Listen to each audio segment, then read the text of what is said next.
थे, बहुत ध्यान से सुनना, बड़ा अच्छा चरित्र याद आया अचानक।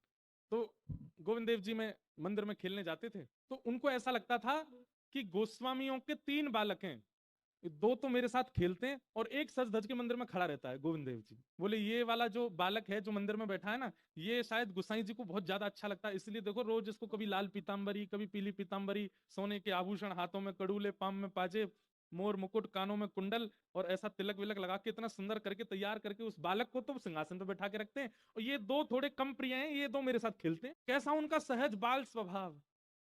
तो जब कभी गोटी खेलते थे तीनों बालक मिलकर के, गोविंद देव जी के प्रांगण में ही खेलते थे, तो गोटी खेलते खेलते ये राम प्रसाद जी गोविंद देव जी को देखते और उनको गोटी का प्रलोभन देते, बोले तुम नहीं खेलोगे, हम सब खेलते हैं तुम भी खेलो। तो मन में विचार करते, जैसे मेरी माँ कभी मैं ज्यादा तैयार हो जाता हूँ तो मना करती है ना, बाहर मत जाना, ऐसे ही इतने तैयार रहते हैं, इसलिए शायद इनको अनुमति नहीं होगी खेलने की। लेकिन राम प्रसाद जी का बहुत मन होता था कि कभी गोविंद देव जी उनके साथ गोटी खेल। उन दोनों बालकों से भी कहते थे, बोले तुम दोनों अकेले आते हो, ये इनको क्यों नहीं लेके आते।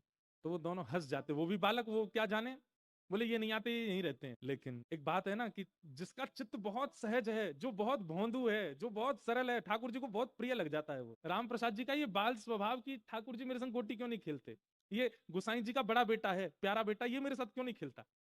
एक दिन ठाकुर जी ने ऐसी लीला की कि गोस्वामी जी के दोनों बालक अपनी नानी के घर चले गए और वो खेलने नहीं आए, और ये राम प्रसाद जी आकर के मंदिर प्रांगण में बैठकर प्रतीक्षा कर रहे हैं कि वो दोनों कब आएंगे, कभी गोटी नीचे मारें, कभी गोटी उछालें, हाथ में ले लें, और प्रतीक्षा कर रहे हैं वो दोनों कब आएंगे। वो दोनों तो आए नहीं। इतने में राम प्रसाद जी ठाकुर जी को देखने लगे, गोविंद देव जी को, और बोले आज तो तुम्हारे दोनों भाई भी नहीं आए, आज तो तुम आ जाओ, तुम ही खेल लो, आज हमारा मन ही नहीं लग रहा। कभी किसी खंबे पे जाके बैठ जाए, कभी कहीं बैठ, जैसे बालक का स्वभाव है, उसको खेलने का मन होता है तो वो पीछे पड़ जाता है। ठाकुर जी का मन हो गया कि मैं इसके साथ खेलूं, और तभी ठाकुर जी ने देखा कि एक द्वारपाल बैठा है और एक गुसाई जी अंदर डोल रहे हैं।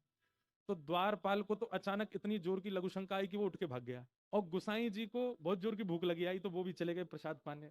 दोनों जैसे ही गए, इतने में गोविंद देव जी अचल से सचल हो गए, और दोनों हाथ सीधे करके फेंटा बांध करके अपनी सोने की गोटियां उठा करके और फेंटा में लेकर के और हाथ में लकुट लेकर के आ गए प्रांगण में, और प्रांगण में आकर के बोले चल अब खेल मेरे साथ।